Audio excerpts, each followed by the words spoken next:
سب سے پہلے آپ کو بتائیں کہ پاکستان کی مبینہ ڈرگ کوئین پنکی کی مبینہ آڈیو سامنے آ گئی۔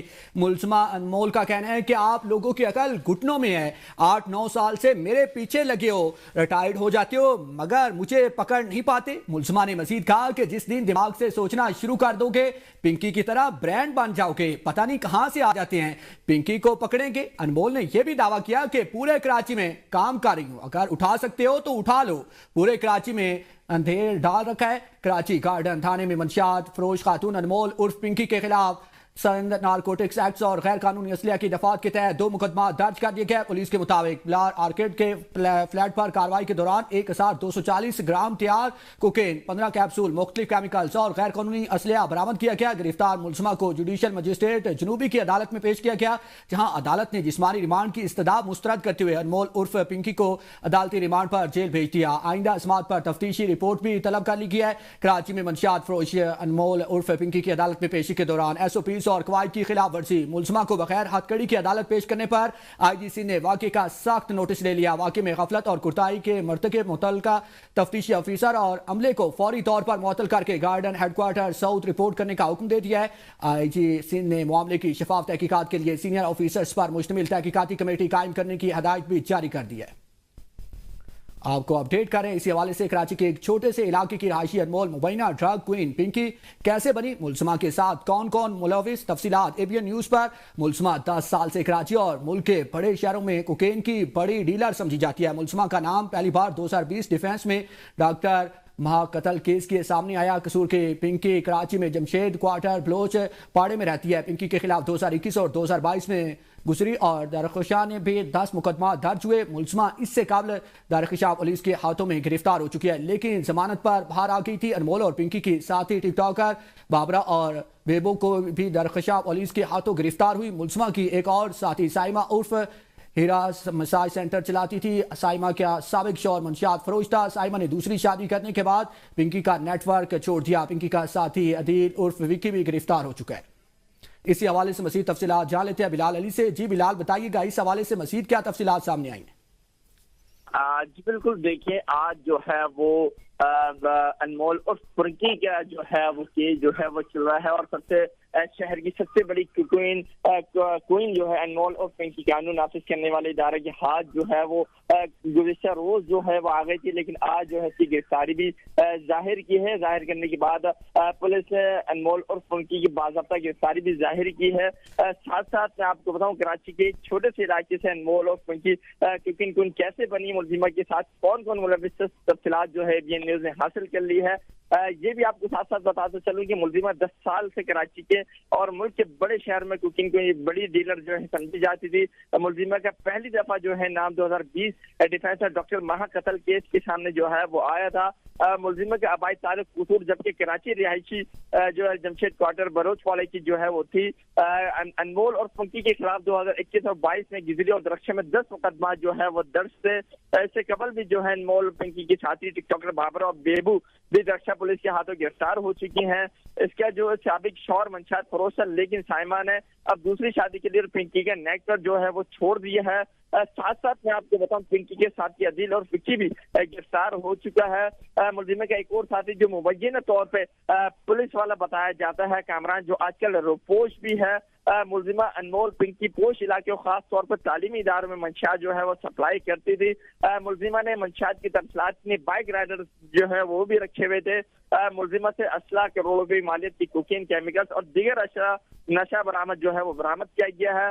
ملزمہ کراچی میں منشیات ڈیلنگ اور سپلائی کے ایک منظم اور وسیع نیٹ ورک جو ہے وہ آپریٹ کرتی تھی۔ ساتھ ساتھ میں آپ کو بتاؤں اس کے بعد انمول کی جو ہے مبینہ جو ہے آڈیو جو ہے وہ بھی سامنے آئی۔ کیمبرج انٹرنیشنل ایجوکیشن کا AS لیول ریاضی کا دوسرا پرچہ بھی لیک ہو گیا۔ IBCC کے ایگزیکٹو ڈائریکٹر ڈاکٹر غلام علی ملاح کی ریاضی کا دوسرا پرچہ لیک ہونے کی تصدیق۔ سربراہ IBCC غلام علی ملاح کا کہنا ہے کہ کیمبرج کے پرچے مسلسل لیک ہو رہے ہیں، ہم کیمبرج کے آفیشیل موقف کا انتظار کر رہے ہیں۔ اسی حوالے سے ہمارے ساتھ موجود ہیں عابدہ خان۔ جی عابدہ، آپ کے پاس کیا اپڈیٹ ہے اس حوالے سے؟ جی بالکل، آج ہونے والا میتھ کا جو پیپر ہے کیمبرج کا 2 کا وہ پرچہ بھی وقت سے پہلے جو ہے لیک ہو چکا ہے اور کیمبرج کہ یہ ایک بہت بڑا سوالیہ نشان ہے کہ پیپر لیک ہونے کا سلسلہ جو ہے جاری ہے، اور دیکھا گیا کہ آج تیسرا پرچہ جو تھا کیمبرج کا وہ بھی جو ہے واٹس ایپ پہ سوشل میڈیا پہ گردش کرتا ہوا نظر آیا ہے۔ 11 مئی 2026 کو دوپہر 3 بجے ہونے والا پرچہ جو ہے مبینہ طور پر وقت سے پہلے گردش کرتا رہا، جس کے اوپر طلبہ جو ہے وہ خاصے پریشان ہے۔ یہ وہ طالب علم ہے جو محنت کرتے ہیں اور جنہوں نے یہ پیپر وقت سے پہلے آؤٹ ہوتا ہوا مختلف سوشل میڈیا پر بھی ان کو ملا، اور جب پیپر آیا اور انہوں نے دیکھا تو سیم وہی پیپر تھا جس پہ طلبہ جو ہے خاصے پریشان ہے، اور ان کا یہی کہنا ہے کہ ہم نے جو ہے اس پیپر کو بالکل ہی سیریس نہیں لیا تھا، بہت محنت کی تھی، اور متعدد طلبہ کے مطابق امتحان شروع ہونے سے پہلے۔ جی بہت شکریہ عابدہ خان، آپ نے اپڈیٹ کیا۔ اسلام آباد میں 12 ارب روپے کے مبینہ پیٹرول انویسٹمنٹ سکینڈل میں بڑا انکشاف سامنے آ گیا ہے۔ ABN نیوز نے مبینہ افراد نیٹ ورک سے جڑے متعدد پیٹرول پمپس کا سراغ لگا لیا۔ متاثرین کو بڑے اور معروف پیٹرول پمپس منافع بخش پروجیکٹ کے طور پر دکھائے جاتے تھے۔ گلبرگ گرین، پرانے ایئرپورٹ ہاؤسنگ، بحریہ ٹاؤن، DHA2، DHA5 اور ترامڑی کے پیٹرول پمپس کے نام سامنے آنے لگے۔ متاثرین کا دعویٰ ہے کہ ابتدا میں باقاعدگی سے منافع دے کر اعتماد حاصل کیا گیا، بعد ازاں اچانک ادائیگیاں رکی تو اربوں روپے کا مبینہ فراڈ بے نقاب ہو گیا۔ اسلام آباد سے دیکھتے ہیں زمان مغل کی یہ رپورٹ۔ ذرائع کے مطابق منافع ماڈل کے ذریعے اربوں روپے کی سرمایہ کاری اکٹھی کی گئی۔ پیٹرول ذخیرہ اور قیمتوں میں اضافے سے غیر معمولی منافع کی کہانیاں سنا کر لوگوں کو سرمایہ کاری پر آمادہ کیا جاتا رہا۔ مرکزی ملزم عادل اکرم سے متعلق بھی حیران کن تفصیلات سامنے آ گئیں۔ ذرائع کے مطابق عادل اکرم اڈیالہ جیل میں جوڈیشل ریمانڈ پر تھا، بعد ازاں KP پولیس اسے ایک اور مقدمے میں خیبر پختونخوا منتقل کر لے گئی۔ قانونی حلقوں میں سوال اٹھ رہے ہیں کہ ملزم گزشتہ 2 ہفتوں سے مبینہ جسمانی تحویل میں کیوں ہے۔ ذرائع کا دعویٰ ہے کہ عادل اکرم پر دباؤ اور مبینہ تشدد کی اطلاعات بھی سامنے آ رہی ہیں۔ ذرائع کے مطابق بااثر حلقے اہم نام سامنے آنے سے روکنا چاہتے ہیں۔ راولپنڈی اور اسلام آباد کے بعض افسران کے نام بھی تحقیقات میں زیر گردش ہیں۔ اطلاعات ہیں بعض افسران نے فرنٹ مینوں کے ذریعے سرمایہ کاری کر رکھی تھی۔ شانگلہ میں شدید ژالہ باری اور موسلادھار بارش نے زرعی نظام کو شدید متاثر کر دیا۔ مقامی ذرائع کے مطابق بارش اور ژالہ باری کے باعث فصلیں، سبزیاں اور میوہ جات کے پودے تباہ ہو گئے، جس سے کاشتکاروں کو بھاری مالی نقصان اٹھانا پڑا۔ مسلسل خراب موسم کے باعث زرعی زمینوں کی صورتحال بھی متاثر ہے اور کئی علاقوں میں کھڑی فصلیں خراب ہو گئی ہیں۔ مقامی کاشتکاروں کا کہنا ہے کہ موسم کی شدت نے ان کے مسائل میں اضافہ کر دیا ہے۔ متاثرہ افراد نے حکومت سے فوری امداد، سروے اور نقصانات کے ازالے کا مطالبہ کیا ہے۔ نیب کراچی نے ملک ریاض حسین کی ذاتی رہائش کے لیے تعمیر کی گئی ایک بڑی حویلی منجمد کر دی، جو ان کے بیٹے علی ریاض ملک کے نام پر علی والا کے نام پر بحریہ ٹاؤن کراچی میں واقع ہے اور 67 ایکڑ پر پھیلی ہوئی ہے۔ علی والا بحریہ ٹاؤن کراچی کے پہاڑی علاقے میں تعمیر کی گئی اور اس میں جدید ترین سہولیات موجود ہیں، جن میں ہیلی پیڈ، منی چڑیا گھر، سوئمنگ پولز وغیرہ شامل ہیں۔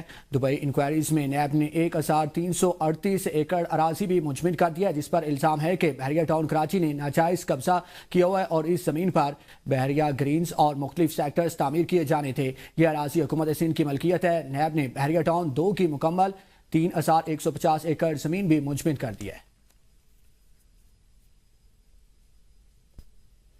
وزیر اعظم کی زیر صدارت سالڈ ویسٹ مینجمنٹ کے حوالے سے اہم اجلاس۔ وزیر اعظم نے اسلام آباد سمیت ملک بھر میں صوبائی حکومتوں کے ساتھ مل کر سالڈ ویسٹ مینجمنٹ کا جدید اور پائیدار نظام متعارف کروانے کی ہدایت کی ہے۔ اجلاس میں سالڈ ویسٹ سے بجلی پیدا کرنے کے لیے جامع روڈ میپ تیار کرنے کا فیصلہ۔